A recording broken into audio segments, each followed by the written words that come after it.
E olha, o Tribunal Superior Eleitoral deve deixar para depois das eleições a análise de casos considerados polêmicos, como aquela ação que pode levar à perda do mandato do governador de Roraima, Antônio Denário, e também do senador Jorge Seife.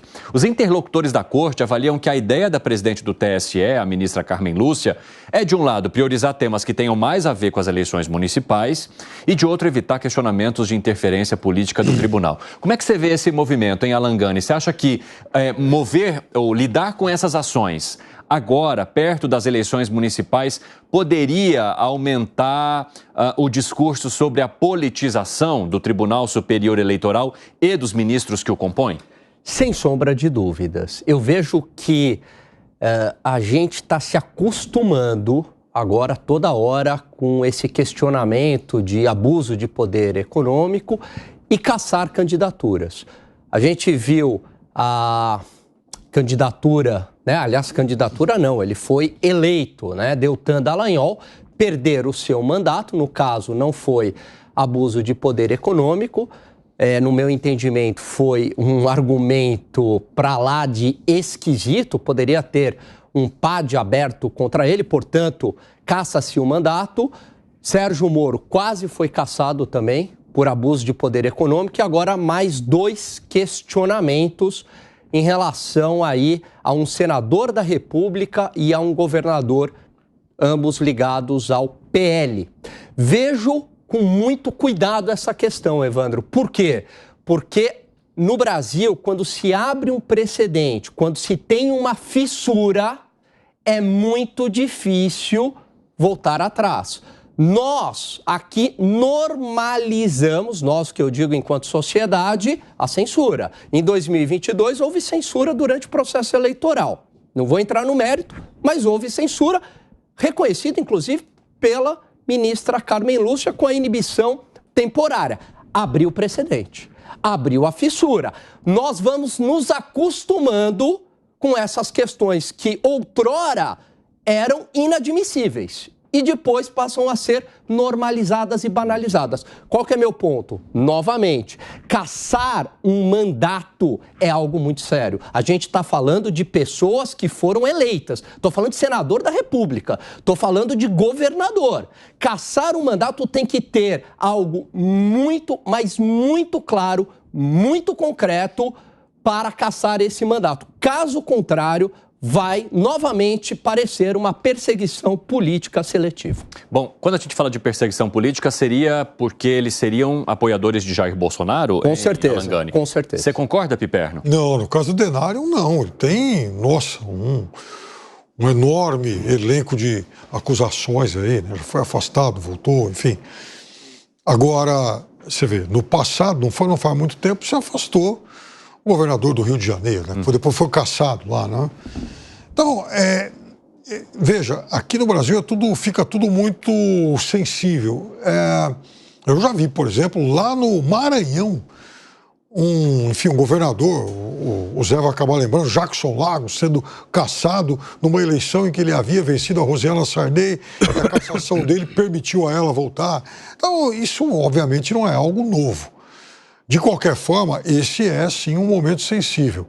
E, por conta do calendário eleitoral, tudo acaba sendo pretexto para que as questões sejam ainda mais politizadas. Então, se alguém cometeu um crime eleitoral, não vamos julgar agora porque vai ter eleição daqui a pouco, e isso de alguma forma pode impactar ou pode gerar uma onda de comentários e tal. Tudo isso é muito ruim. Eu acho que a lei tem que ser cumprida, independentemente do período. Qual que é o teu ponto de vista, Zé? Eu tenho um particular, vamos dizer, mal-estar, ou sei lá o quê, com a demora da Justiça Eleitoral. A Justiça Eleitoral só faz isso. E me irrita muito essa história de cassação ou julgar depois. Por exemplo, esse processo contra um dos candidatos aí à Prefeitura de São Paulo, o pedido é a suspensão da publicação, né, por abuso do poder econômico, e no mesmo pedido tem cassar a candidatura, e no mesmo pedido tem de cassar o mandato se ele for eleito. Aí a Justiça Eleitoral demora, lá na frente, se ele for eleito, a Justiça vai julgar a cassação do mandato. Qual é a complicação e por que me irrita? Sabe, Cine, isso é enganar o eleitor. É o eleitor votar num candidato que não seria candidato, né? Então, eu entendo que a Justiça Eleitoral jamais poderia deixar para depois de eleito ser julgado, porque aí o voto será jogado na lata do lixo, quer dizer, de boa intenção o eleitor vai lá e vota no cidadão, elege, aí a Justiça Eleitoral vai lá, não, ele não vai tomar posse. Ou não, depois que ele toma posse, 2 anos depois, como o Jackson Lago, por exemplo, não, sai daí, você perdeu o mandato, quer dizer, e os votos? É porque eu dou muita importância ao voto. Sair de casa para ir votar em alguém, um voto, é de uma importância fundamental.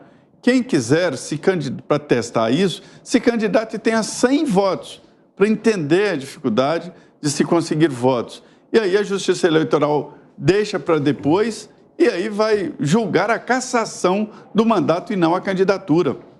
Eu acho isto uma injustiça e dá à Justiça Eleitoral poderes acima do voto, né? De se posicionar, inclusive, politicamente, para caçar um mandato. Agora, Zé... E a palavra final vem aqui para Brasília, para o TSE. Mais uma dúvida, e eu queria explorar um pouco mais esse seu argumento, né? Porque muitas vezes a cassação acontece por conta de irregularidades, etc., e aí depois tem a demora no julgamento. Mas você acha, por exemplo, que a pessoa deveria se manter com o mandato, mesmo ela tendo cometido uma irregularidade, ou seja, mesmo ela tendo sido eleita sob uma ação que é criminosa, que seria irregular? Qual que é o teu ponto de vista sobre isso? Eu não estou julgando mérito de nenhuma ação, eu estou fazendo uma crítica construtiva à Justiça Eleitoral no sentido de decidir antes do voto. Isto é óbvio, que a Justiça Eleitoral teria que julgar e decidir se é irregular antes da votação, para que o eleitor, aí eu respeito ao eleitor, pudesse eleger alguém e essa pessoa tomar posse e governar. Então, assim, é evidente que isso é possível. Então, na minha opinião, uma semana antes ou mesmo no dia, todos os julgamentos já teriam sido concluídos e os candidatos seriam realmente candidatos, né? Mas hoje a gente não sabe, tem um segundo e terceiro turno. Vai lá, Segré. O Tribunal Superior Eleitoral, me parece, na condução da Carmen Lúcia, está tentando tirar essa vinculação política, né? Devemos lembrar que no caso do Deltan Dallagnol foi 1 minuto para detonar 345 mil votos, ou seja, jogar no lixo, como muito bem falou Zé Maria. Agora, o TRE tinha dado voto favorável à manutenção do cargo. Aí vem o TSE, 1 minuto, paf, jogaram tudo no lixo. No caso do Moro, me parece que foi um pouco mais técnico, porque no TRE, aquele ministro, não lembro o nome, Luciano me parece que chamava, ele deu um minucioso informe que jogava por terra qualquer tentativa política. E agora temos, não conheço o caso do governador, conheço um pouco mais porque afeta questões da aviação, o caso do senador Jorge Seif. É só procurar o plano de voo, não precisa demorar tanto tempo. Inocenta ou não, no meu caso, não tem justificativa porque é fácil de provar que essa acusação não procederia em função do plano de voo dessas aeronaves que teoricamente estariam ou teriam sido afetadas à sua campanha, o que provaria um poder econômico abusivo, mas é fácil de provar. Então por que demorar tanto? Pô, resolve a questão e continua. E hoje não, vamos esperar porque as eleições... Concordo com a Zé Maria, não pode. O voto é um fator democrático principal. É o que arma toda a estrutura democrática que ampara a República. Não podemos jogar votos no lixo por uma determinação judicial.